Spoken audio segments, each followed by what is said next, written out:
ബഹുമാനപ്പെട്ട കൊയ്യോടുത്താത് ജിബ്രീതങ്ങള്, അതേപോലെ ഉമർവൈറ്റി, ഡോക്ടർ വഹാബുദ്ദീൻ നദ്വി, അതേപോലെ മറ്റുള്ള പണ്ഡിതന്മാർ സമസ്തന്റെ പണം ഉപയോഗിച്ചിട്ട് യാത്ര നടത്തിയിട്ട് ഞാൻ പറയുന്ന കാര്യം സത്യാണെന്ന് രേഖപ്പെടുത്തി വെച്ചിട്ടുണ്ട്. എന്നാ നടപടി എടുക്കാത്തത്? ആരെ ഇവര് ഭയപ്പെടുന്നത്? ആരെ ഭയപ്പെടുന്നത്? ഈ സമസ്തയാണോ ഔലിയാക്കന്മാർ നിയന്ത്രിക്കണേ നിങ്ങൾ പറയില്ലേ? ആണെങ്കിലാണെന്ന് പറയും. എന്റെ പേരില് നടപടിയെടുക്കും. ഞാൻ പറയുന്ന വിഷയങ്ങൾ വാസ്തവ വിരുദ്ധാണെന്ന് പറഞ്ഞിട്ട് 2 വർഷം മുന്നേ ഒരു ലെറ്റർ പുറത്ത് കിട്ടി. ഉമർ വൈസിത്താദിന്റെ ഒരു കളിയിലാണ് വന്ന്. ഉമർ വൈസിത്താദിന്റെ ഒരു കളിയിലാണ് വന്ന്. എന്താ എന്റെ പേരിൽ നടപടി എടുക്കാത്തത്? സമസ്തക്ക് പണല്ലേ? സമസ്തക്ക് ആൾക്കാരില്ലേ? വക്കീലില്ലേ? എന്താ നടപടി എടുക്കാത്തത്? എന്താ നടപടി എടുക്കാത്തത്? അവിടെ കുട്ടികളെ വളരെയധികം ദുരുപയോഗം ചെയ്തതിന്റെ ഒരു പരാതി സമസ്തന്റെ ഓഫീസിൽ കിടക്കുന്നുണ്ട്. സമസ്തന്റെ ഓഫീസിൽ കിടക്കുന്നുണ്ട്. ശരിക്കും മനസ്സിലാക്കുക. എനിക്കിതിന് നീതിയാ കിട്ടേണ്ടിയേ. എനിക്ക് നീതിയാണ് ഈ വിഷയത്തിൽ കിട്ടേണ്ടിയത്. എത്തിയും കുട്ടികളെ മുതല് കട്ടോനെ, എത്തിയും കുട്ടികളെ മതബൗദ്ധിക വിദ്യാഭ്യാസം തട്ടി തകർത്തോനെ സംരക്ഷിക്കലല്ല സമസ്തന്റെ പ്രവർത്തകരി പണി. നിങ്ങൾക്കൊക്കെ മക്കളില്ലേ?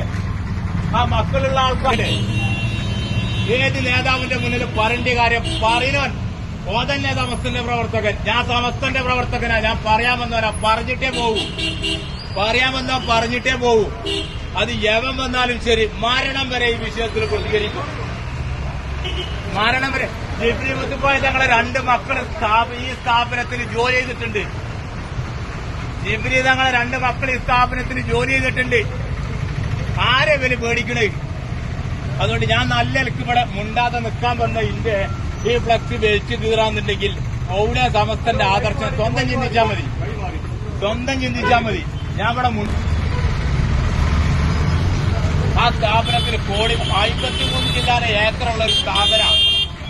എയ്ഡഡ് അൺഎയ്ഡഡ് ആയിട്ടുള്ള സ്കൂളുകളുണ്ട്. ആ സ്കൂളുകളുടെ മറവില് ലക്ഷക്കണക്കിന് ഓർക്ക് ഓരോ സീറ്റിലും വാങ്ങുന്നത് ഇവരൊക്കെ അവിടെ ഫുഡടിക്കുക. ഇതാണ് അവസ്ഥ. ഇത് പറയാനാ ഞാൻ വന്നത്. പരാതി കൊടുത്തിട്ടിപ്പോ ഒരു വർഷത്തോളായി. എളമര തീകാന വായക്കാട് എടമണ്ടപ്പാറ. മാന്യമായിട്ട് പറയാൻ വന്നാണ്. എന്തിനാവര് പേടിച്ചിനെ? ആരെവര് പേടിച്ചിനെ? ഒരു ഫ്ലക്സ് പൊന്തിച്ചാൽ ഒഴിച്ചു പോണ ആദർശാണോ സമസ്തക്കുള്ളത്? ഒരു ഫ്ലക്സ് ആരെങ്കിലും പൊന്തിച്ചാൽ ഒഴിച്ചു പോണ ആദർശാണോ സമസ്തക്കുള്ളത്? നിങ്ങൾ ചിന്തിക്കുക. ഇതൊന്നും ശരിയല്ല. 2 ഫ്ലക്സ് ഉണ്ടായില്ലേ? ആ ഒരു ഫ്ലക്സ് പ്രവാദ ഓഫീസിന്റെ ഉള്ളിലാണ് കൊണ്ടുപോയി.